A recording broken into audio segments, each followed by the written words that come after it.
It's one of the more unique rock landmarks in the entire state, Stack Rock near Witts Spring in the Ozark National Forest, a special interest area with the U.S. National Forest Service. And it's where we begin this week's exploration. And then we'll take you to Wapanocca National Wildlife Refuge in East Arkansas near Memphis, a primo spot for migrating waterfowl. And then we'll close it all out at Arkansas's largest state park, Hobbs State Park and Conservation Area near Rogers. So for now, let's explore the Stack Rock area.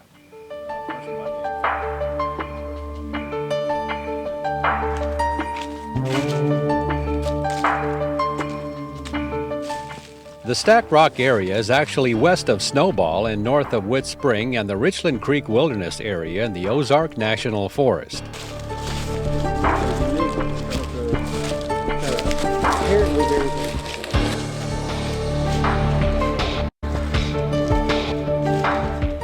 The hike itself up to Stack Rock is about a half mile. There you have the option of taking a path which follows the bluff line at a distance, or you can hike right up against the bluff line, which is what we decided to do.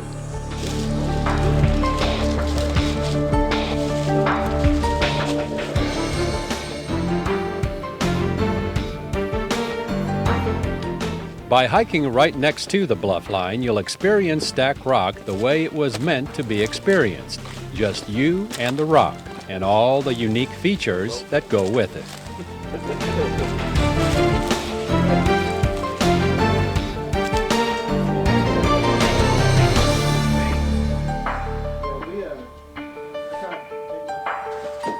We talked about a couple of those. We could have tipped over. You could have got rid of somebody if you wanted to. About 2/3 of the way around Stack Rock along the east side, there's a narrow pathway which will take you to the top. There, if you hike to the northernmost point, you'll come to a magnificent vista of the Ozarks and the other smaller Stack Rock.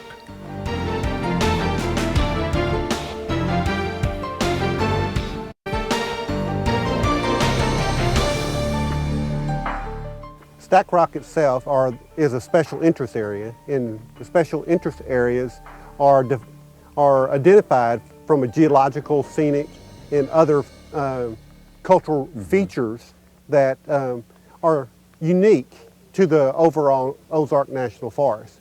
So there may be some other outcroppings of rocks out there in the forest, but this is a premier of what you can find. So that's what identified it as a uniqueness.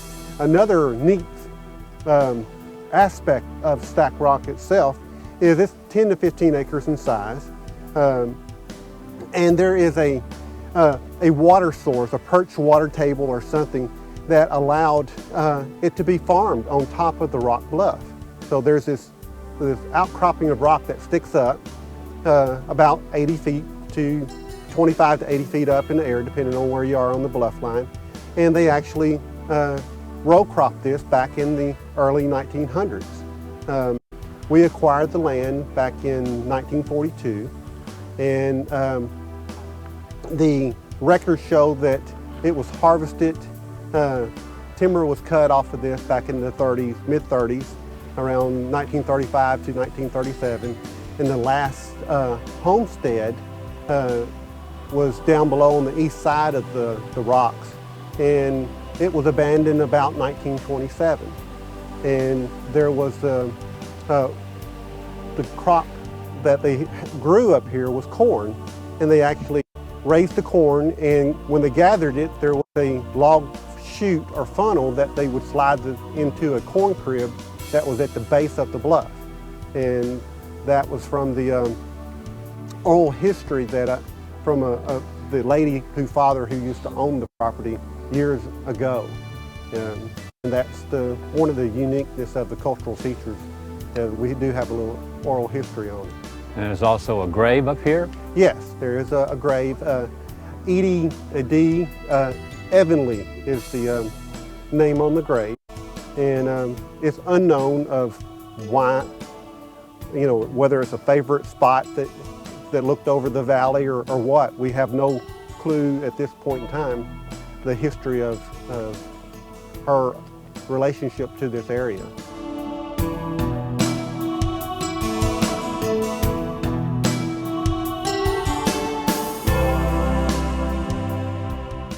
Since this area is a rock mecca, along with hiking, it also attracts another popular activity.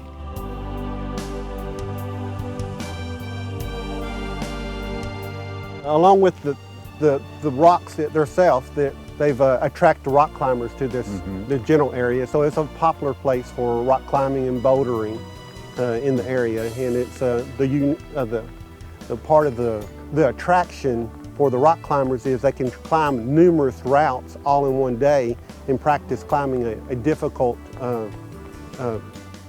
part of the climb instead of spending the whole day to get to a certain area that is called a crux in the difficulty level of the climb, out like they do out in the western states. As we were walking along the bluff line, you could see that it could range anywhere from beginner, intermediate to expert. Yeah, and that's another reason why it's great from a family, from the beginners to the young. We have some 40 to 50-year-old rock climbers that bring their family, so there's that whole line of generational opportunities for climbing out here.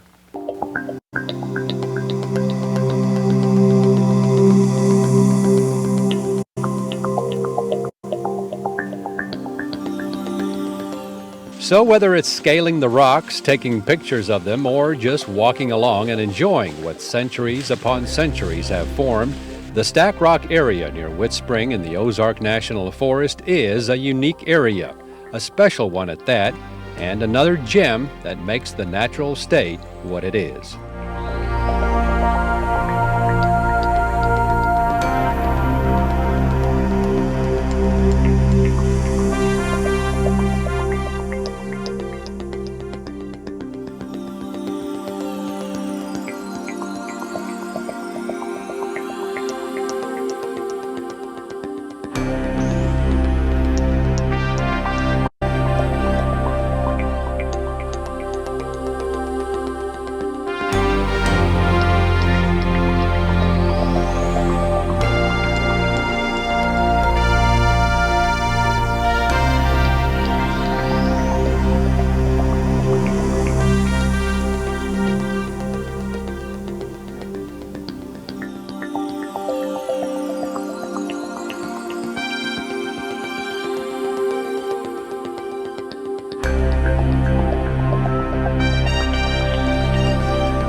It's been called a wetland paradise and a sea of agriculture in East Arkansas, Wapanocca National Wildlife Refuge.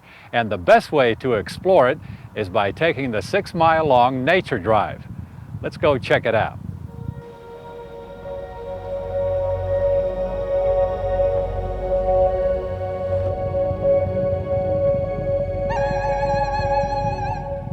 Wapanocca was established in 1961 to provide wintering habitat for Canada geese. Prior to the Fish and Wildlife Service and the establishment of the refuge, early occupants were Indians. Very rich area for Indians to exploit and utilize the area for their food.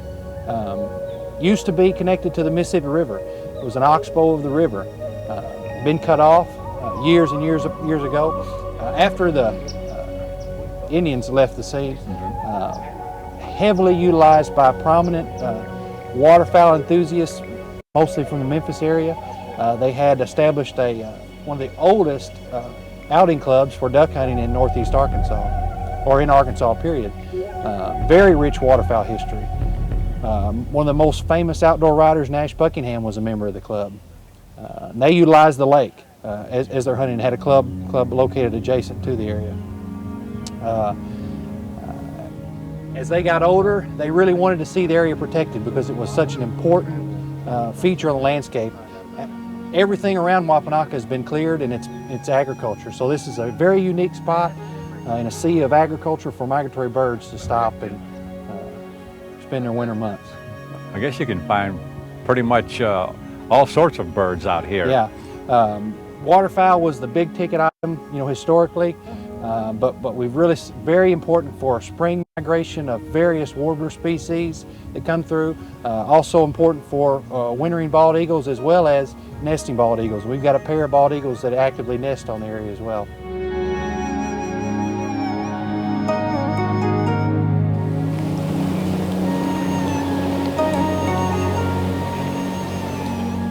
Located only 20 miles northwest of Memphis off Interstate 55 near Turl, Wapanocca has become one of the more popular national wildlife refuges in Arkansas.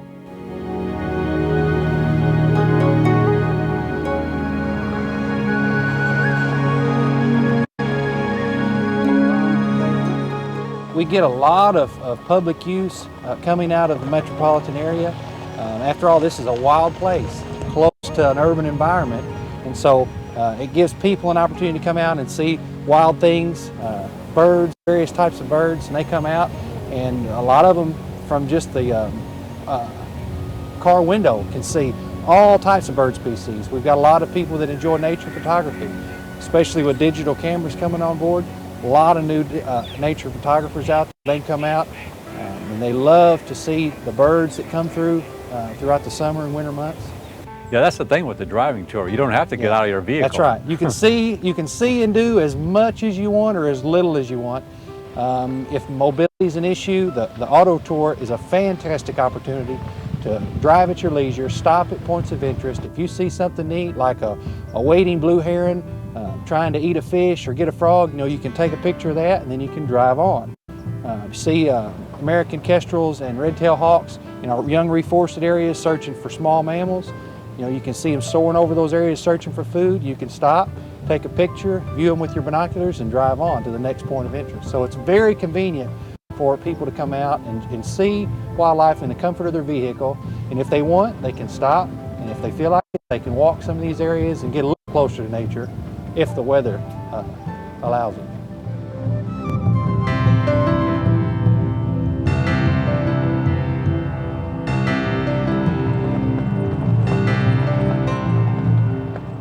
At the lake observation area, a large viewing and fishing pier makes for a great vantage point to experience 600-acre Wapanocca Lake without even having to get out on it.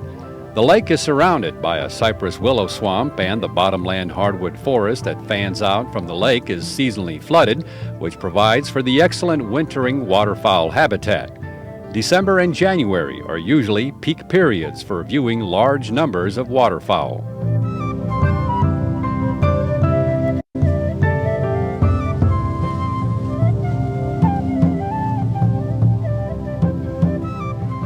Wapanocca's unique combination of woodlands, croplands, swamps, and lakes makes this area an attractive place for wildlife that lives here year-round, and also for the wildlife that stays for just a little while.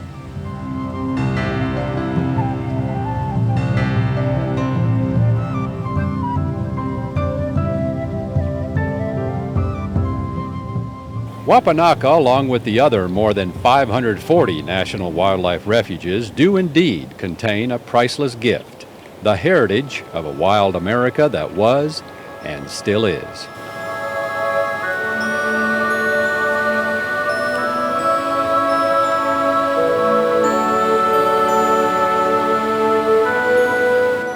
Refuges are a super place for wildlife, and a lot of reasons for that is they are secluded. They're protected areas. They don't get the disturbance. That's why the birds and all the animals love it. So we're unique in that we provide wonderful and large amounts of habitat that have been lost throughout Arkansas, and yet you can still view it at the comfort of your vehicle. America's best kept secret. That's right.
Well, Steve, it's not every trail that starts out with the tunnel at the trailhead. This is quite interesting here. Well, not only is it interesting, we really needed to do this for safety reasons.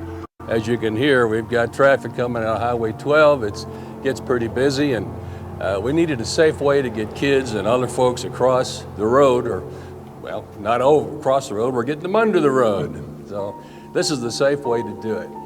Can you imagine what it sounds like in here when we have a busload of fourth graders? Hello! Yeah, it gets, we get quite an echo in here.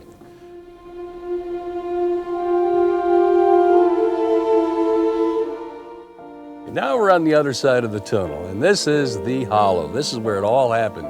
This is where Peter Van Winkle had his home, his business, his slaves, and this was the community. And this is where the folks that he had with him, plus the folks at War Eagle, others just over the hills here. This is where everybody would come on the weekends. It was kind of like a small mall, and they'd trade with one another and barter. I don't assume too many of them actually had hard money, so they would trade chickens and livestock and things that they made. And we have to think, okay, now it's 1858, we're on the other side of the tunnel.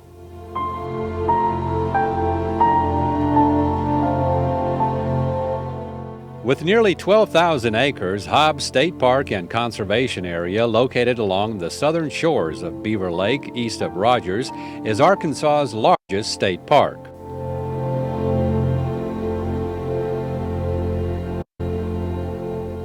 So we actually have 4 trails here at Hobbs. We have a multi-use trail and 3 hiking trails. And this one is our barrier-free trail. It's a half mile. And of all of our trails, although this is the shortest, it's the one that's used the most. It's a lot of folks of all ages come out and use this one. Yeah, I didn't notice that one over there. Hobbs State Park is named after local businessman and conservationist Roscoe Hobbs, who owned the land for almost 40 years before the Arkansas Department of Parks and Tourism acquired it in 1979. The park's history is centered around historic Van Winkle Hollow, which contains several facets to its interesting past during the 19th century.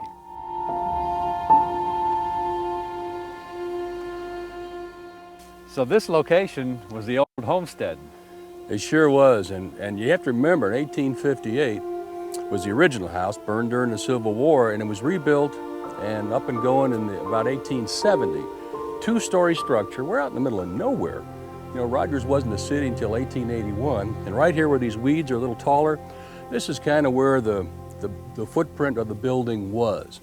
And of course, he had the wall, which is outside of his yard there. This had 18-foot square rooms, or 11 of them, 3 big chimneys, had a kitchen. It was kind of on the outside of the house, very typical of the time, and then quarters for some help above that. And for the time, this was quite a structure. And over here, of course, we have our pre-Civil War road. This was designated the Van Winkle Mill Road, went from the mill here to Elkhorn Tavern to Pea Ridge, that's right. And it's still on the books as a pre-Civil War road. Road went right in front of Peter's house, and this was the center of the whole hollow. Peter was right in the middle. He had quite a place.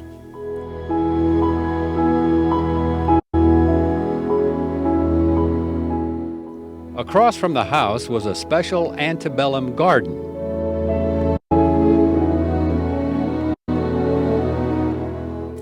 We're making an assumption here in this garden. This was not a vegetable garden. This was an ornamental. And of course, right across the stairs, right from the stairs here, was the entrance to Peter's house. 2-story structure. Peter could come out on that second balcony and look over here. And we think there might be 2 graves in the back. He had 2 children that died very young. And we believe this was a memorial to them. And that's why we believe this was built. It was an antebellum garden. And it's funny, antebellum things were in odd numbers. There'd be 1 type of a plant, 3 type of a plant, 5 type of a plant, 7 stairs. So Peter really stuck to that.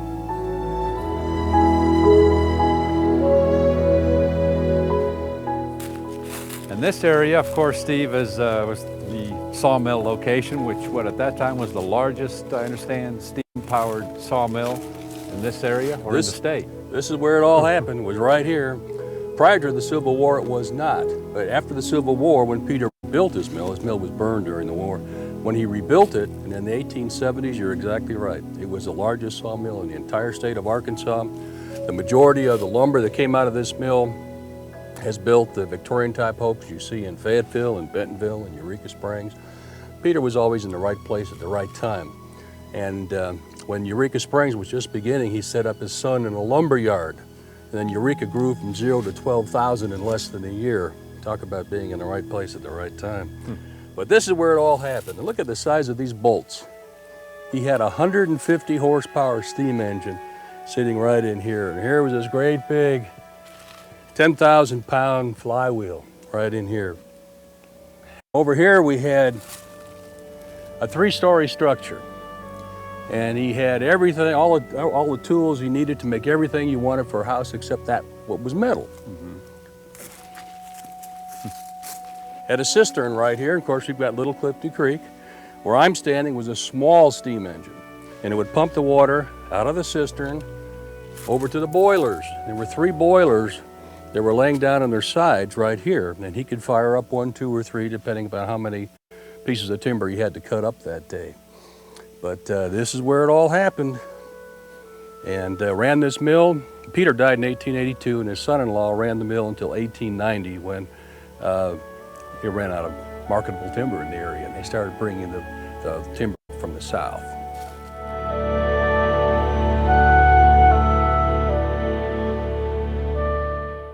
The entire Van Winkle Hollow settlement and operation is known as one of the primary examples of what led to the industrial growth in northwest Arkansas. Experience for yourself the spirit of the early settlers and the beauty that lured them to the Ozarks.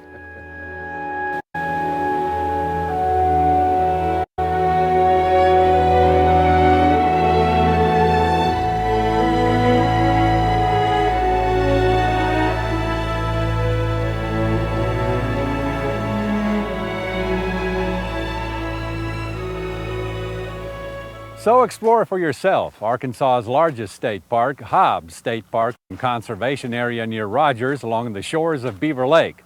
Or take that nature drive at Wapanocca National Wildlife Refuge in East Arkansas near Memphis. And if you're up for it, take a hike and explore the Stack Rock area near Witts Spring in the Ozark National Forest. And for more on these and other destinations, and to view our maps, or to order a copy of an episode, visit our website, aetn.org/exploringarkansas. And we'll see you again the next time for another exciting adventure on Exploring Arkansas.